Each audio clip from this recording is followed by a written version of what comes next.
Bienvenidos a este análisis a fondo. Hoy vamos a clavarnos en dos palabras que suenan, pues, muy técnicas, pero que en realidad son el motor secreto de la justicia moderna: proporcionalidad y razonabilidad. Son, digamos, las herramientas que usan los jueces para ponerle límites al poder y sobre todo para resolver esos choques de trenes donde dos derechos válidos se enfrentan. Y para guiarnos tenemos una colección de ensayos buenísima, de juristas de primer nivel, parte de una obra del Colegio de Abogados Procesalistas Latinoamericanos. Así es. Nuestra misión de hoy: desentrañar cómo estas ideas que parecen abstractas se convierten en decisiones que cambian vidas.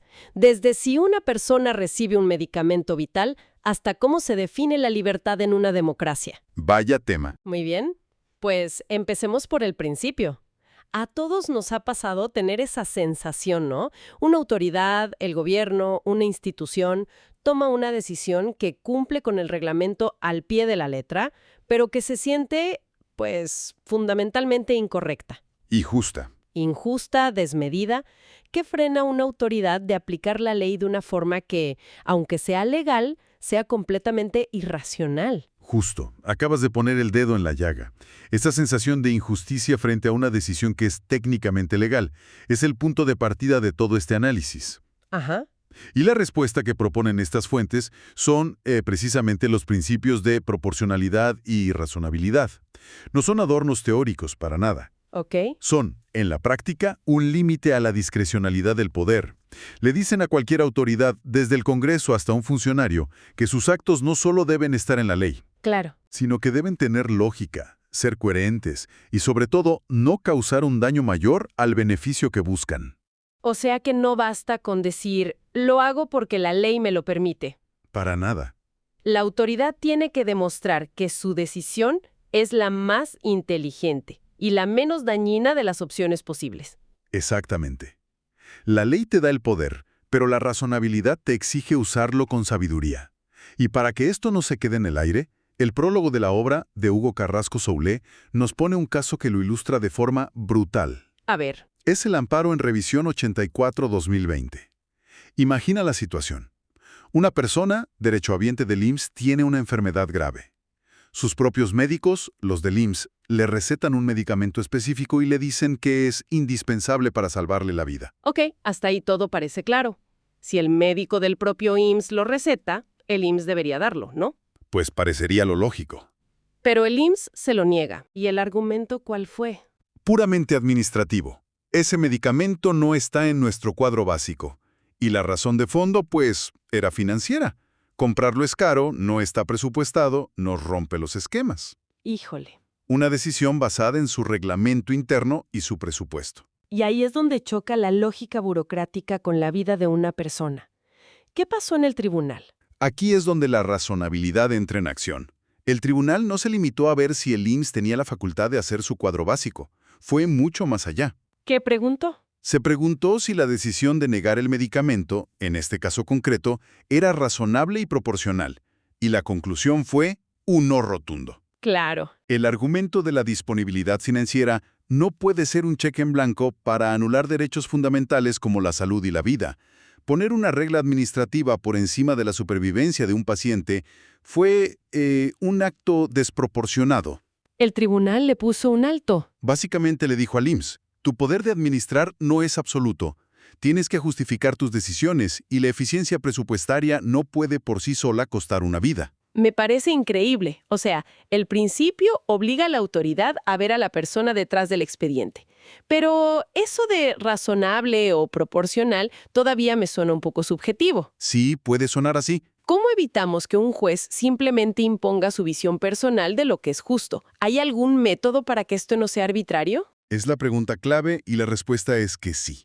Afortunadamente, no es solo la intuición de un juez. El capítulo de Evangelina Verónica de la Tejera Hernández es fundamental porque explica cómo la Suprema Corte en México ha adoptado y perfeccionado un método muy estructurado. ¿Cuál es? El llamado test de proporcionalidad.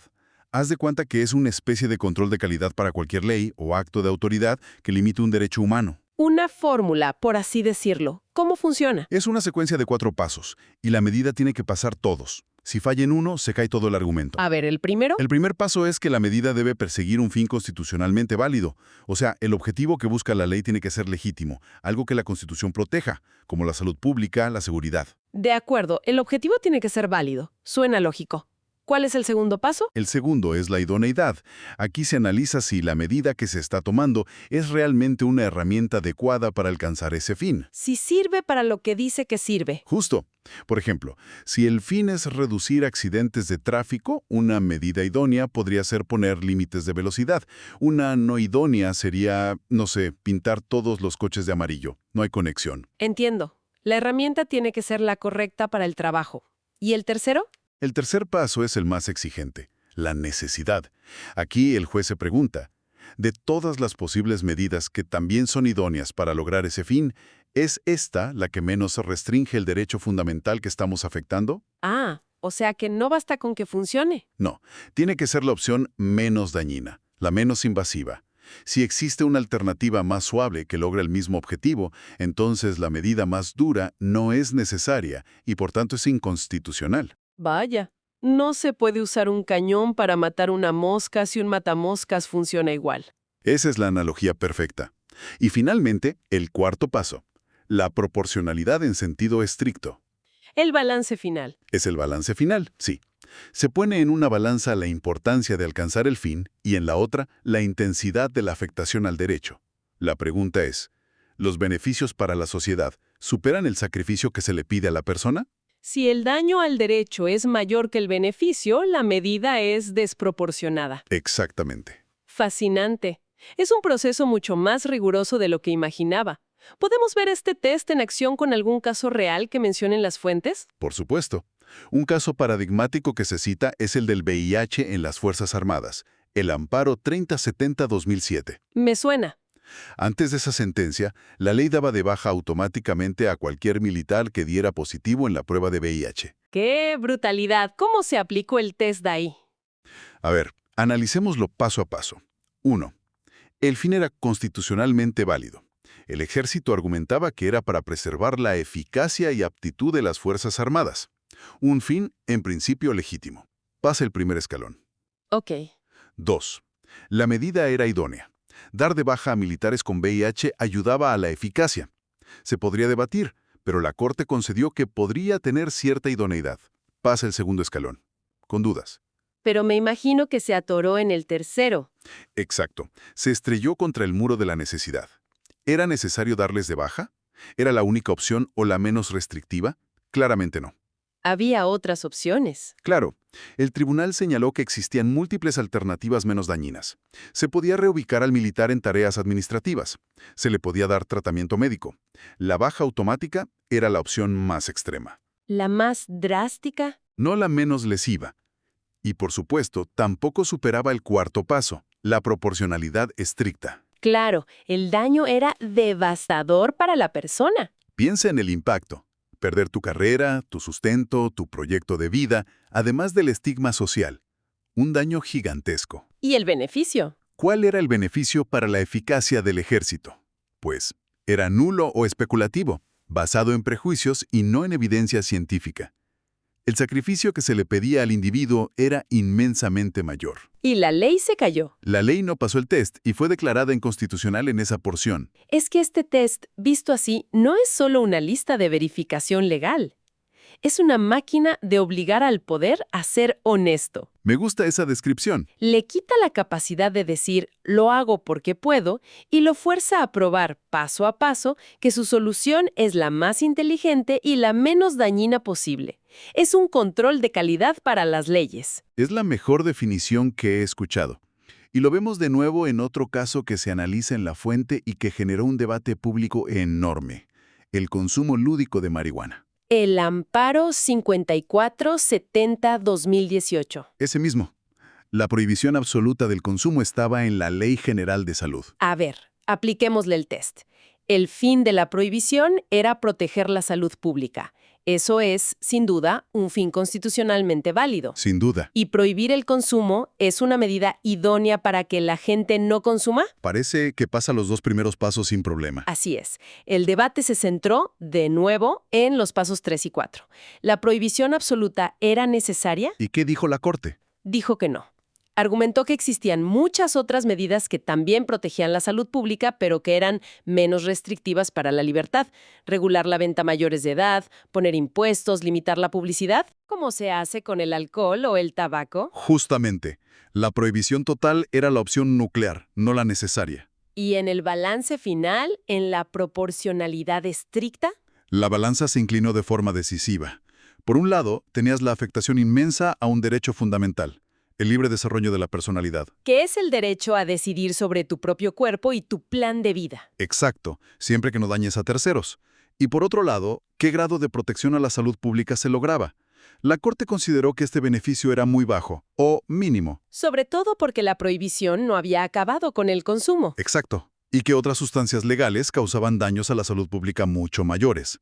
El costo en libertad era altísimo para un beneficio social muy cuestionable. Entiendo perfectamente cómo esto desarma leyes enteras, pero me pregunto si esta forma de pensar sirve de algo en la justicia del día a día. En casos más pequeños. Sí, pienso en alguien en un juzgado familiar, con un problema que para esa persona es todo su mundo.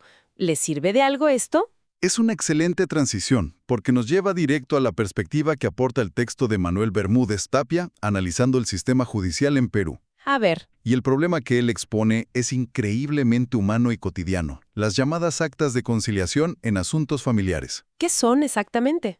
Son acuerdos a los que llegan las parejas que se separan para evitar un juicio largo. En teoría, es una gran idea. Se sientan con un mediador y pactan la pensión alimenticia, las visitas. ¿Suena bien? ¿Dónde está la trampa?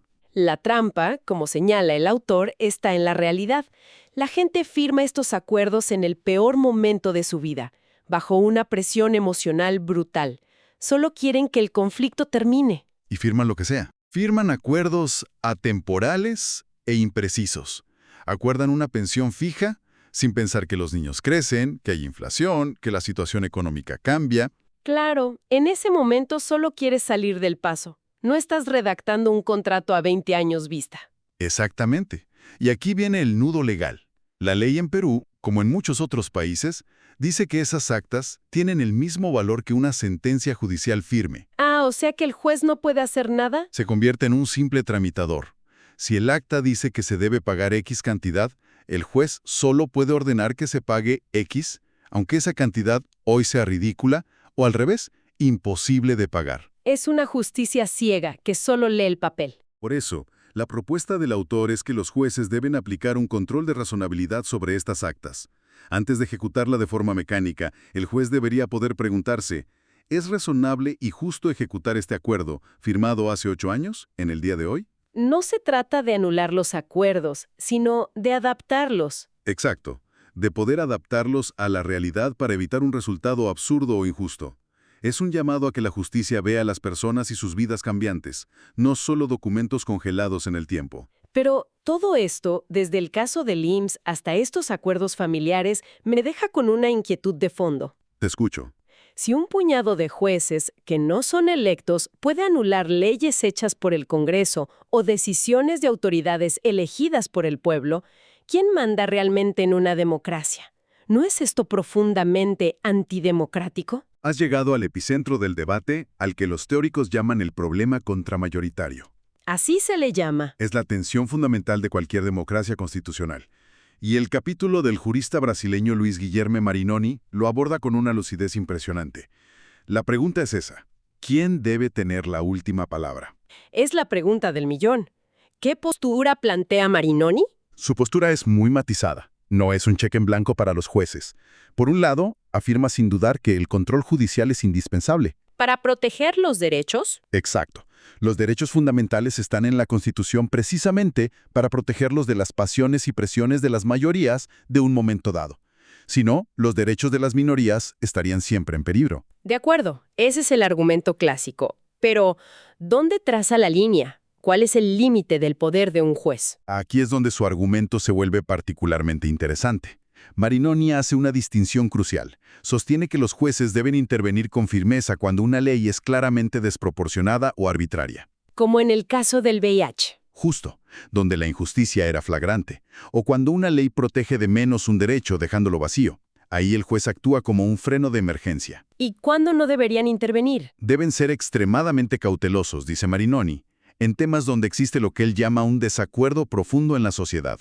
Ah, temas que dividen a la población por razones morales, éticas o religiosas. Exacto, Como el aborto, la eutanasia, el matrimonio igualitario en su momento. justamente. Pongamos el ejemplo de la eutanasia. Si la mitad de la sociedad cree que es un derecho y la otra mitad que es un homicidio, y el Parlamento, reflejando esa división, decide no legislar, Que no hay consenso. exacto, que el Parlamento opte por la inacción es también una forma de acción política. A ver si entiendo. En el caso del VIH, la desproporción era tan obvia que era una falta clara que el juez tenía que pitar. Ándale. Pero en un tema como la eutanasia, si la sociedad está partida por la mitad, Marinoni diría que el silencio del Congreso no es un error a corregir, sino una decisión política. Lo has captado a la perfección. Marinoni advierte contra lo que llama la prohibición del metabalance. ¿Qué es eso? Significa que el juez no debe rehacer el balance de intereses que el legislador ya hizo solo porque él cree que podría haberlo hecho mejor. No es un superlegislador. No, su función no es imponer su propia visión de la política pública ideal. Su rol es ser un control de los excesos, de lo irracional. Usando una analogía deportiva, el juez es el árbitro que anula un gol por un fuera de lugar evidente, no el director técnico que le dice al equipo cómo debió haber jugado. ¡Qué buena imagen! Es un control de legalidad y razonabilidad, no un control de sabiduría o conveniencia política. Precisamente, es un llamado a la deferencia judicial hacia las decisiones del legislador democrático, sobre todo en esos temas donde la sociedad no tiene una respuesta clara. Pues vaya recorrido. Partimos de la necesidad de controlar el poder con estos principios. Vimos el método preciso que usa la Suprema Corte Mexicana, este test de 4 pasos, en casos que han redefinido derechos humanos como el del VIH o la marihuana. Entendimos que no se quede en las grandes ligas constitucionales, sino que baja la justicia del día a día, como en los conflictos familiares en Perú.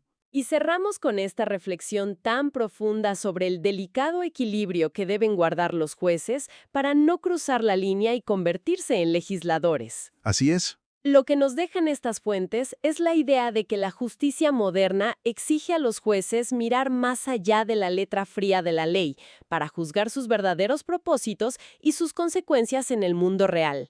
Pero esto inevitablemente nos deja con la pregunta fundamental que los mismos textos plantean. Si como sociedad estamos profundamente divididos sobre lo que es justo o correcto, ¿hasta dónde llega realmente el poder de un juez para decidir qué es razonable para todos? Es algo para seguir pensando.